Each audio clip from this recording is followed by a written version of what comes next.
بسم اللہ الرحمن الرحیم۔ فرائض نماز کے تعلق سے گفتگو ہو رہی ہے۔ گزشتہ درس میں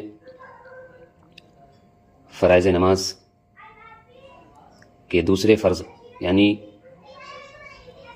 تیسرے فرض رکوع کے تعلق سے گفتگو ہوئی۔ رکوع کے طریقے بتائے گئے، ہماری بہنوں کے لیے رکوع کا کیا طریقہ ہونا چاہیے، اس کے تعلق سے سارے ڈیٹیل میں بتایا گیا۔ جو حضرات نئے ہیں، یوٹیوب پر بھی درس یہ اپلوڈ ہو رہا ہے، وہاں جا کر سارے درس کو سن سکتے ہیں، اور جو چیزیں چھوٹ گئی ہے آپ کی اس کو اپنے علم میں اضافہ کر سکتے ہیں وہاں سن کر۔ سمجھ رہے ہیں؟ جو لوگ بھی اس درس میں شرکت کرتے ہیں ان سے سب سے پہلے یہی گزارش ہوتی ہے کہ درس کو صرف سننے تک محدود نہ رکھے، بلکہ اس کو عملی زندگی میں بھی لانے کی کوشش کرے، اس کو پریکٹیکلی بھی کوشش کرے۔ آج ہم جس موضوع پر گفتگو کریں گے وہ ہے سجدہ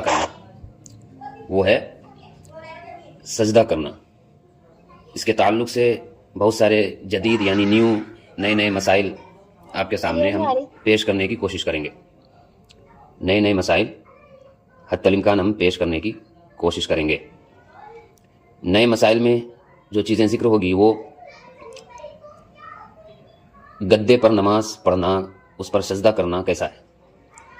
گدے کی بہت ساری کوالٹی ہوتی ہے، کچھ تو نارمل گدے ہوتے ہیں، کچھ اسپنج والے ہوتے ہیں، سمجھے؟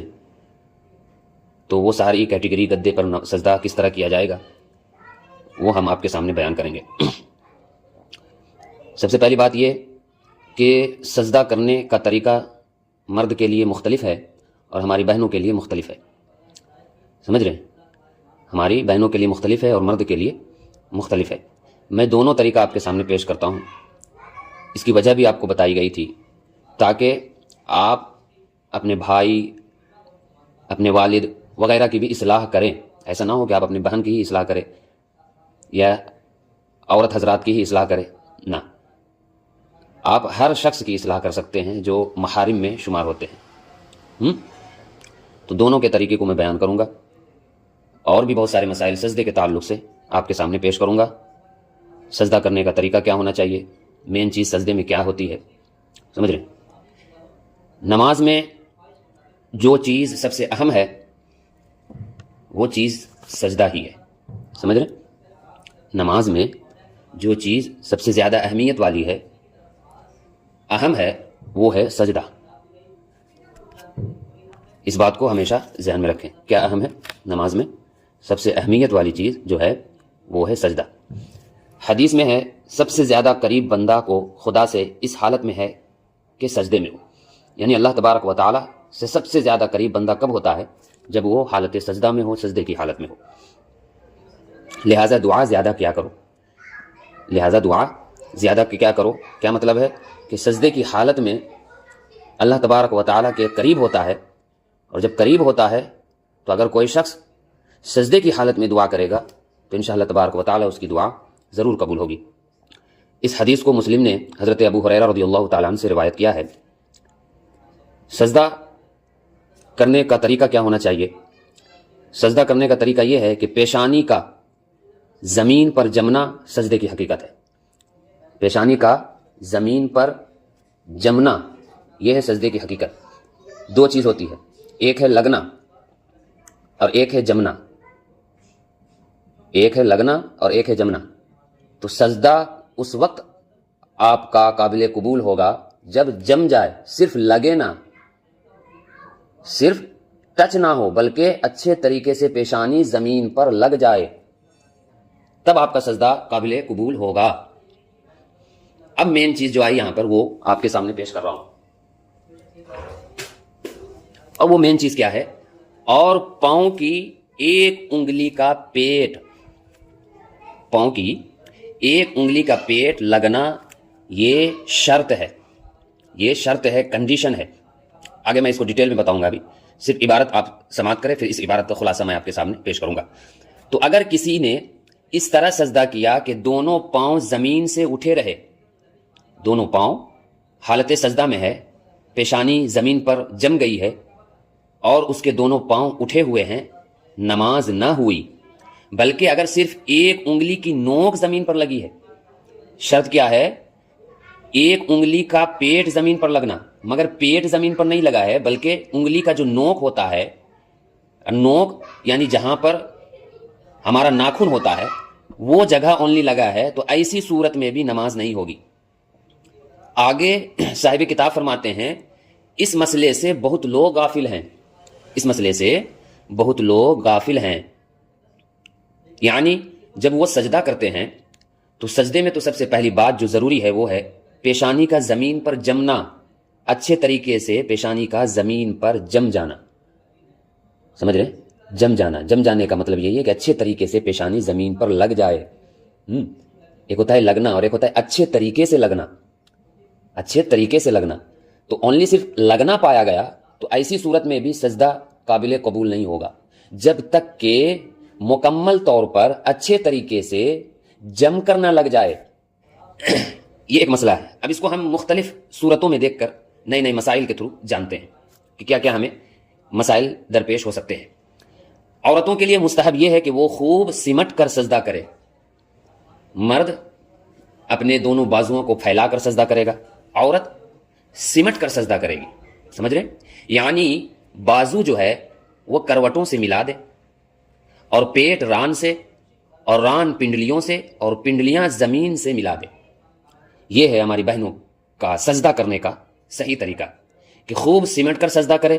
اور خوب سمٹ کر سجدہ کرنے کا مطلب اور مفہوم کیا ہے کہ بازو جو ہے وہ کروٹوں سے ملا دے اور پیٹ ران سے ملا دے اور ران پنڈلیوں سے اور پنڈلیاں زمین سے ملا دے. سمجھ رہے؟ احادیث طیبہ میں عورتوں کو اسی طرح سجدہ کرنے کی تعلیم فرمائی گئی ہے اور چاروں فقہی مذاہب یعنی حنفی، مالکی، شافعی اور حنبلی سب اس پر متفق ہیں کہ عورت جتنا ہو سکے سمٹ کر سجدہ کرے گی. عورت جتنا ہو سکے گی سمٹ کر سجدہ کرے گی. ایک حدیث پاک مراسل ابو داؤد کے حوالے سے سماعت کریں، جلد 1 صفحہ 117 پر یہ حدیث پاک مذکور ہے. حضرت یزید بن ابو حبیب رضی اللہ عنہ سے مروی ہے کہ رسول اللہ صلی اللہ علیہ وسلم 2 عورتوں کے پاس سے گزرے جو نماز پڑھ رہی تھی. تو آپ علیہ الصلوۃ والسلام نے فرمایا جب تم سجدہ کرو تو جسم کے بعض حصے کو زمین کے ساتھ ملا دو، کیونکہ سجدے کی حالت میں عورت مرد کی طرح نہیں ہے. یعنی سمٹ کر سجدہ کرنے کا آپ صلی اللہ علیہ وسلم نے حکم فرمایا ہے. کس طرح سجدہ کرے گی سمجھ میں آ گیا آپ لوگوں کو؟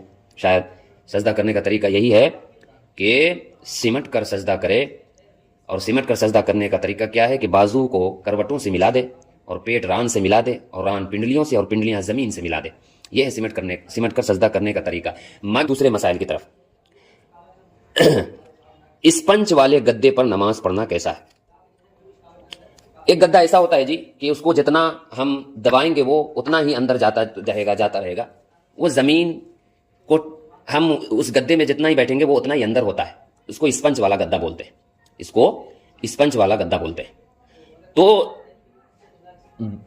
اس کے تعلق سے مسئلہ سماعت کریں کہ جس فارم کا ذکر کیا گیا ہے کہ سجدے میں اس پر پیشانی پوری نہیں دبتی، زمین کی سختی محسوس نہیں ہوتی اور مزید دبانے سے مزید دبتی ہے، تو ایسے فارم پر سجدہ کرنے سے سجدہ ادا نہیں ہوگا. جب سجدہ ادا نہیں ہوا تو نماز بھی نہیں ہوگی. یہ ہے عبارت. اب اس عبارت کو ہم سمجھتے ہیں. فارم والے اسپنج والے گدے پر نماز پڑھنا اور اس پر سجدہ کرنا، اس کے تعلق سے مسئلہ بیان ہو رہا ہے کہ وہ گدا جو جتنا اس کو دباؤ وہ اتنا ہی اندر جاتا ہے، زمین کی سختی محسوس نہیں ہوتی، اندر کی سختی محسوس نہیں ہوتی. جتنا ہی دباؤ وہ دبتا ہی جائے گا. سختی یعنی اندر کا جو چیز ہے اس کا آخری حصہ، وہاں تک ہم نہیں پہنچ پاتے. آخری حصے تک ہم نہیں پہنچ پاتے ہیں. تو ایسی صورت میں بیان ہوتا ہے کہ سجدہ ایسی جگہ کیا جائے جس پر زمین کی سختی کا ہمیں احساس ہو. یعنی ہمیں معلوم ہو کہ اب زمین آ گیا ہے، یا کوئی چیز ہمیں معلوم ہو کہ اب اس کے آگے ہم نہیں دبا سکتے، یہی لاسٹ ہے. اس کے آگے ہم نہیں دبا سکتے، یہی لاسٹ ہے. تو ایسے گدے پر نماز پڑھنے کا حکم دیا گیا ہے. اور ایسا گدا جس کے آخری حصے کو ہم پہنچ ہی نہیں سکتے، جس کے آخری حصے پر ہم پہنچ ہی نہیں سکتے، دبا رہے ہیں، دبتا ہی جا رہا ہے، دبتا ہی جا رہا ہے، دبتا ہی جا رہا ہے، تو ایسے گدے پر آپ کا سجدہ نہیں ہوگا، اور جب سجدہ نہیں ہوا تو پھر آپ کی نماز بھی نہیں ہوگی۔ اور عموماً یہ گدا اسپنج والا گدا ہوتا ہے، سمجھ رہے ہیں؟ اس کو جتنا ہی دباؤ یہ دبتا ہی جاتا ہے، تو ایسے اسپنج والے گدے پر نماز نہیں ہوگی۔ اور عموماً گدے کے تعلق سے مسئلہ سماعت کرے کہ ایسی صورت میں حکم شرعی یہ ہے کہ ایسی صفوں پر نماز پڑھتے ہوئے پیشانی و ناک اچھی طرح جم گئے تو نماز ہو جائے گی، اور اگر پیشانی نہ جمی تو نماز ہوگی ہی نہیں، کہ سجدہ نہ ہوا، اور اگر ناک کی ہڈی نہ جمی تو نماز دوبارہ پڑھنا لازم ہوگا، کیونکہ سجدے میں پیشانی کا زمین پر جمنا یہ فرض ہے اور ناک کی ہڈی کا جمنا یہ واجب ہے۔ صدر الشریعہ بدر الطریقہ مفتی امجد علی اعظمی علیہ رحمہ لکھتے ہیں کہ کسی نرم چیز مثلا گھاس، روئی، قالین وغیرہ پر سجدہ کیا تو اگر پیشانی جم گئی، یعنی اتنی دبی کہ اب دبانے سے نہ دبے، تو جائز ہے، ورنہ نہیں۔ بعض جگہ جاڑوں میں مسجد میں، وہ اس زمانے کے حساب سے یہ مسئلہ بیان کر رہے ہیں کہ بعض جگہ، مگر ایک علت ہمیں مل گئی اس مسئلے میں۔ وہ علت کیا ہے؟ وہ علت یہی ہے کہ پیشانی کا زمین پر جمنا یہ فرض ہے، ناک کی نرم ہڈی کا جمنا یہ واجب ہے۔ فرض میں کوتاہی پائی گئی، ڈائریکٹلی نماز نہیں ہوگی۔ واجب اگر بھول کر چھوٹ گیا تو سجدہ سہو سے نماز مکمل ہو جائے گی۔ یہ ہوا قاعدہ۔ اب جو اس سے ہمیں، اس مسئلے سے علت جو ہمیں معلوم ہوئی وہ یہی ہے کہ کسی نرم چیز مثلا گھاس، روئی، قالین وغیرہ پر سجدہ کیا تو اگر پیشانی جم گئی، یعنی اتنی دبی کہ اب دبانے سے نہ دبے، تو جائز ہے، ورنہ نہیں۔ علت کیا ہے؟ پیشانی کا جمنا۔ تو جس گدے پر پیشانی جم جائے گی تو اس گدے پر نماز بھی جائز ہے، اور جس گدے پر پیشانی نہیں جمے گی اس پر نماز بھی نہیں ہوگی، سمجھ رہے؟ اس پر نماز بھی نہیں ہوگی۔ اور اسپنج والے گدے پر پیشانی نہیں جمتی ہے، کیوں؟ اس لیے کہ وہ ایسا گدا ہوتا ہے کہ اس کو جتنا ہی دباؤ گے اتنا وہ دبتا ہی جاتا ہے، اس کا آخری والا حصہ تک ہم نہیں پہنچ پاتے۔ اور دوسرا گدا جو ہوتا ہے نارملی، اس گدے کو ہم دباتے ہیں تو وہ دبتا ہے، پھر آخری حصے تک ہم پہنچ جاتے ہیں، پھر ہم اس گدے کو دبا ہی نہیں سکتے۔ یعنی جو گدا دبانے سے دبتا ہی چلا جا رہا ہو اس گدے پر نماز نہیں ہوگی، اور جو گدا دبانے سے دب جائے اور ہم اس کو اب آگے نہیں دبا سکتے تو ایسے گدے پر نماز پڑھ سکتے ہیں، سمجھ رہے؟ اگر پیشانی خوب نہ دبی تو نماز ہی نہ ہوئی، اور ناک ہڈی تک نہ دبی تو مکروہ، تحریمی، واجب الاعادہ ہوئی، سمجھ رہے؟ وہی مسئلہ یہاں پر ذکر کیا جا رہا ہے۔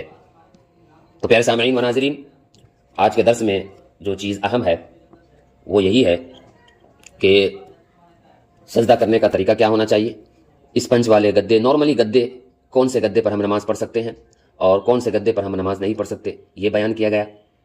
کل انشاءاللہ تبارک و تعالی اسی سجدے کے تعلق سے اور جدید مسائل لے کر ہم آپ کی خدمت میں حاضر آئیں گے، خصوصاً تشہد میں بیٹھنے کا طریقہ کیا ہونا چاہیے، اور وہ چیزیں بھی آپ کے سامنے بیان کیا جائے گا کہ اگر کسی کے پاؤں میں تکلیف ہو، انگلیوں میں تکلیف ہو تو پھر وہ کس طرح بیٹھے گی، اگر کسی کے پیشانی میں تکلیف ہو تو وہ کس طرح سجدہ کرے گی۔ یعنی عذر کی صورتیں، مختلف صورتیں میں لے کر آپ کی خدمت میں حاضر آؤں گا کہ اس عذر کی صورت میں ہمیں کس طرح سجدہ کرنا چاہیے، اس عذر کی صورت میں ہمیں کس طرح سجدہ کرنا چاہیے، سمجھ رہے؟ یہ سب باتیں میں انشاءاللہ کل کے درس میں لے کر حاضر آؤں گا۔ آپ سے گزارش ہے کہ آج جو درس دیا گیا اس درس کو سب سے پہلے اچھے سے اپنے ذہن و دماغ میں بٹھائے اور سوچے کہ میں پہلے کس طرح پڑھا کرتی تھی اور اس درس کے بعد ہم کس طرح پڑھیں گے۔ یہ ہے میں پہلے اس طرح پڑھا کرتی تھی تو انشاءاللہ تبارک و تعالیٰ اس درس کے بعد میں اس طرح اور جو بتایا گیا اس طرح پڑھنے کی کوشش کروں گی۔ یہ اس لیے کہ جب تک درس کرنے کا فائدہ یہی اور درس سننے کا فائدہ یہی ہے کہ اس پر عمل کیا جائے، تو پیارے سامعین و ناظرین، ملتے ہیں اگلے درس میں انشاءاللہ تبارک و تعالیٰ نئے مسائل کے ساتھ۔ اللہ تبارک و تعالیٰ کی توفیق سے مولا بولنے اور سننے میں جو بھی غلطیاں اور گستاخیاں ہوئی معاف فرمائے۔ استغفر اللہ ربی من کل ذنب واتوب الیہ، اشہد ان لا الہ الا اللہ واشہد ان محمدا عبدہ ورسولہ۔ دوسری بات، جو بھی مسئلہ آپ کو سمجھ میں نہ آئے، بلا جھجک، بلا شرم و حیا کہ آپ ڈائریکٹلی گروپ میں مسئلہ پوچھ سکتے ہیں کہ میں نے یہ مسئلہ مجھے سمجھ میں نہیں آیا، اس کے بارے میں مجھے ڈیٹیل میں بتایا جائے، بغیر کسی عار کے، بغیر کسی شرم و حیا کے آپ مسئلہ پوچھ سکتے ہیں، اس میں کوئی حرج کی بات نہیں ہے۔ السلام علیکم ورحمۃ اللہ۔